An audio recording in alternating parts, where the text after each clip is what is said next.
this episode of the Smarter Business Podcast, Paul Greiner chats with Mike Davern, partner and CEO at Incept, a digital marketing firm. Paul and Mike talk about where to start and what's new in digital marketing, the role of video in that mix, and their process with clients. If you like what you hear, please subscribe wherever you're taking in this podcast. Share and leave a comment. We're always looking for your feedback, and your interaction can help people find this show. Mike, thanks for coming out. Appreciate you being here. Thank you, Paul. So just as a quick intro for our viewers, you are partner and CEO at Incept. Can you tell me a little bit about what Incept is and what you do? We are a full-service digital marketing agency. So we provide services to clients from local businesses, Main Street USA, to clients that are Fortune 100 companies. Okay, nice. And of course, we're also neighbors. Currently, yes, we are. We live in the same hallway, and by live, I mean work. But we spend a disproportionate amount of time there, I feel like. We do. Yeah. Yeah. It's insane. It's life. And then you go home and then you work some more. Correct. Yes, good. That's what we do. Glad we're on the same page. Right. So tell me, before we were neighbors and before even Incept, where do you come from? What is the path you started on that wound its way to being our neighbor? I've been in sales and marketing basically my entire career, right out of college. In terms of my most recent experience, that got me to partner up with a actually longtime friend and college roommate to form Incept. When I'd left a pretty large company, I was a marketing manager there and cut my teeth in digital, primarily because no one else wanted to do it. And I was one of the people that was able to get acclimated and learn the process and learn, thankfully with a large budget and some small budgets, what works, what doesn't work, and also that it's an ever-evolving process so that it's never just done. It's always changing, always evolving. So it's about staying relevant and on top of things. And one of the pieces that we had heard a pitch about was sending text messages to, I was working for a health insurance company, to our members to engage them. And one of the big challenges was finding a way to communicate, to kind of get through the clutter, to get pertinent information, whether it be operational communications, but also engagement for people who might be on a health management plan, things like that. So I was interested, and then someone locally approached me to help him launch this little business. It was really not well thought out and well planned, but I learned that I think we can do this. So I went to my college roommate, proposed it. We went through the process and started a text message marketing company only. And our first clients were actually in the healthcare space. And we probably came out of the gate a little too soon. When we were doing it, not a lot of people were. And so we started being asked more and more for help with strategy, help with planning. So we were doing some consulting, and then more and more requests came up, and we just started growing in the service levels we had and became a full service agency. Okay, just adapting to the demand. Yes. Nice. And you mentioned anything digital marketing. There are a lot of different facets. It's always changing all the time. And for people unlike us who don't kind of stay inside of it to keep abreast, it's difficult / impossible to actually keep up with things. If you're a business owner, For sure. you're busy with a lot of things that might not be spending your time reading blogs, watching videos about how to do digital marketing. Right. So and I know from a strategy standpoint, there are no clear-cut answers to this question, but the small business, right, that we're talking about. So at the startup level, even a small retail business, you have a small local business. Where does someone start? The digital landscape, where does someone start? What's the actual foundation for the whole platform? Sure. When we work with any client, whether it be that small business you were talking about or a larger company, and they're really over the map in terms of where they actually stand, the foundational piece you mentioned, that's someone's website. Is it functioning the way that it's supposed to? And when I say that, does it look nice? Do people have a good impression when they visit? Are you conveying the message that you want to convey?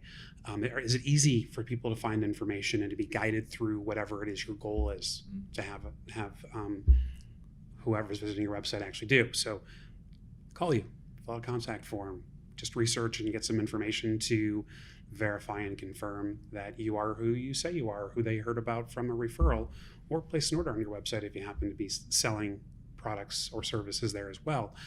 Then it's the back end of the website. How is it programmed so that the search engines, we concentrate primarily on Google, read the site to be able to know how they deliver that in a search result? That part gets a little more technical, and it's a piece that a lot of companies miss. Then we look at social media. Are you where you're supposed to be? Are you really putting the best foot forward? If you're, even a business with several employees that have a lot of interaction with customers, what do their social media profiles look like? Are you conveying really your whole brand through that? Because one employee with maybe an irresponsible post on social media, or maybe who has a certain opinion that might differ from your core customers, maybe you make sure that they can keep that to their inner circle and not let the world see that. We look at the information that's out there online. There used to be easy. You open up a phone book when you look for a business, and maybe you're in 5 categories and your market has a few phone books, and you got to pay for those listings. Well, there's 300 of them that source those Google searches and that information, and Google wants to source up a local search first. But if you don't have that information, your competition is going to be found, for instance. So we look at all of those things, because then when you start adding content and strategy and marketing dollars to it, if your foundation is shored up, you're going to be much more successful. And a lot of times it's not that difficult because your competition's not often doing it the right way. Right. Yes. So let's say in this scenario, the foundation's there, right? The website's there. It's solid. Everything can always be improved. But a solid website, it does what it's supposed to do. The social at least has some activity. They are searchable on Google, right? The Google My Business, everything's there. So from that point, what's something, and let's just look at something newer, what's something that they could get in on now that would be impactful, that would really separate them from the competition? If you're looking at anything, from the foundational standpoint, even though it's not new, there's services where all the information about you, name, address, phone number, website address, social links, even photos and some more deeper descriptive information about your business. There's automated software that will spread all that information throughout the internet. And usually very affordable to do. You've certainly got to pick the right company and the right relationship. But something like that, even though it's not new, it's in smaller markets like the Rust Belt cities, like Buffalo, for instance. It's not as utilized as it is in some other areas. So it's a matter of doing something like that, just turning on some listening. That there's filters and software out there to know when someone mentions your business. Reputation management's something that a lot of people hear about, but don't really understand how important it is, or they think, well, I can respond to a review and that's all I need to do. Well, there's software that monitors every place where someone could be leaving you a review. You can often post directly to that source from a singular piece of software. And if it's something that is incorrect, there's places you can ways you can go about processes that places like Google and Facebook, for instance, have, where you could contest that review and actually have it taken down if it's false information. So things like that, all that helps a lot, because we're fueled by Amazon. We shop on 4-star reviews, and it doesn't matter what you do. We've been trained to do that. So it's not that it's new, but it's something that's becoming more and more important. And then when you start talking about what's going to win in the long run, it's content and it's being optimized properly for search. And that's always evolving. So hiring someone who knows what they're doing and can keep up with the changes is really important. Advertising works too, but depending on what you do, it's getting more and more expensive. And the best way to win and the easiest way to win in the long term is to have good content and have a really good process where people who you are trying to communicate with and ultimately sell your products and services know what's going on, and you're keeping them in the know, and you're telling a good story. Right. Okay. So to follow on that, in the world of content and certainly paid ads and the other things that you focus on as a firm, what do you see the role of video? Obviously, we have a video bench. We're a little bit biased, but what do you see in the world of content going forward and the world of digital marketing? What role does video play? Video right now is king.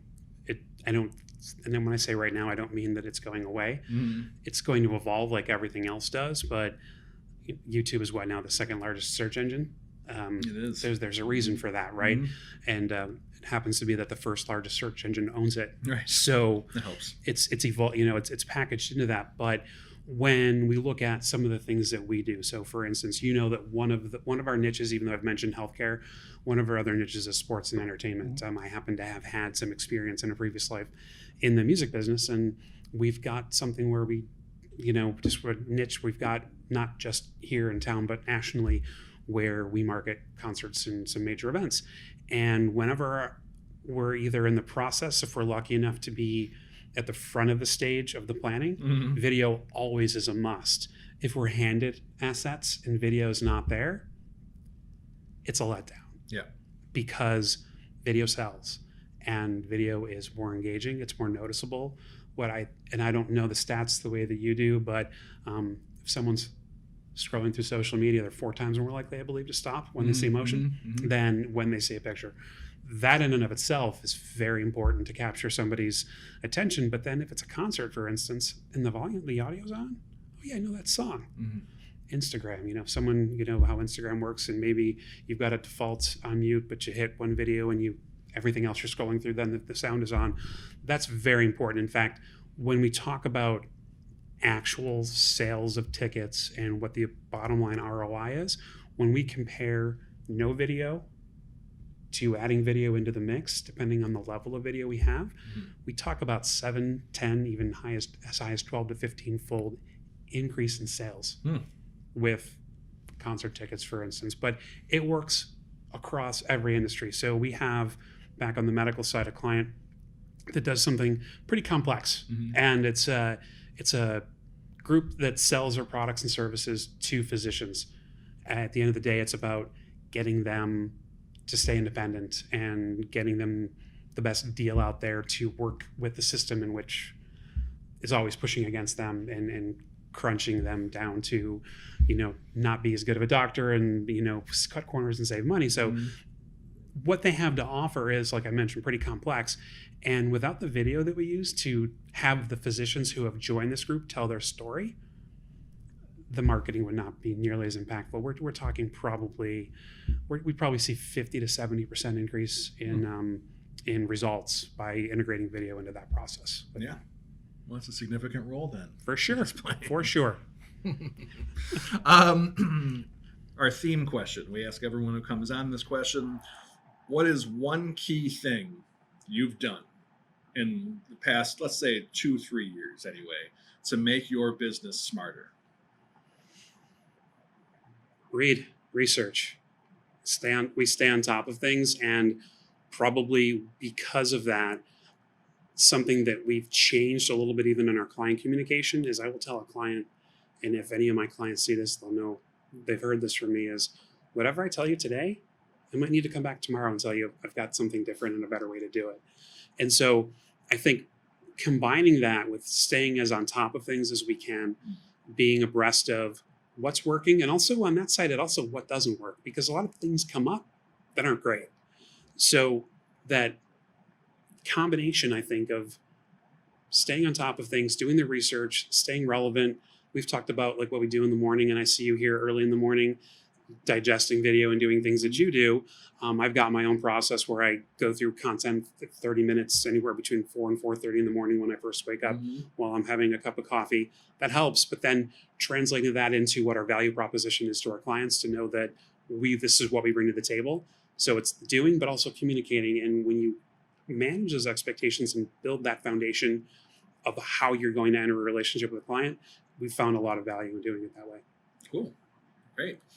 Last question is up to you, really. It's open-ended. So if you have a recommendation for businesses to take on, the shout outs, you just want to plug yourself, whatever you want to do, the floor is yours. So this really comes down to the fact that there's so many options out there that it's important to do research, but to get into sort of that analysis paralysis is what I see a lot of prospective clients doing.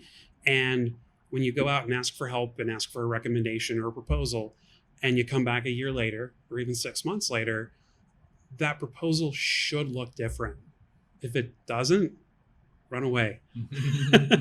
So it's really, that's what it comes down to, is the fact that because things change, you don't want to keep on seeing the same thing come from people over and over again in terms of what they're recommending. But sometimes you just have to take that step. And if you can't find a partner that won't help you find a way to take some small steps to build trust and build that relationship, then there might be a better way to look at it too. And also, one thing that I see more and more is the long-term contract. That might be down the road. Like we're doing some good stuff and now we're happy with each other. Maybe we can give you a break on the dollars and cents by entering into it. But someone who's not willing to give you a shot month to month, like if you come to me for SEO and say, I want to do it for a month, I'll say, we can't do that. I need 6 months at least to provide some value. But it's more about just being educated on how to go about that process, because I don't think a lot of us, and I would say that we're guilty of that too, aren't good at educating our prospects on the best way to shop for our services too. But you certainly need to think through it. Don't overthink it. Try some things in small steps and find someone who's willing to grow through that process with you. Cool. If people want to find out more about you, about your company, where do they go? Our website's the easiest place. It's getincept, getincept.com. Cool. Excellent. Well, that's our gig for today. All right. Thanks for coming out, buddy. Thanks, Paul. Talk to you Appreciate soon. it. Well, that's it for this episode. To learn more about Incept, head over to their website or find them on social media. Thanks for checking us out. Subscribe and comment on this episode to help us grow our audience.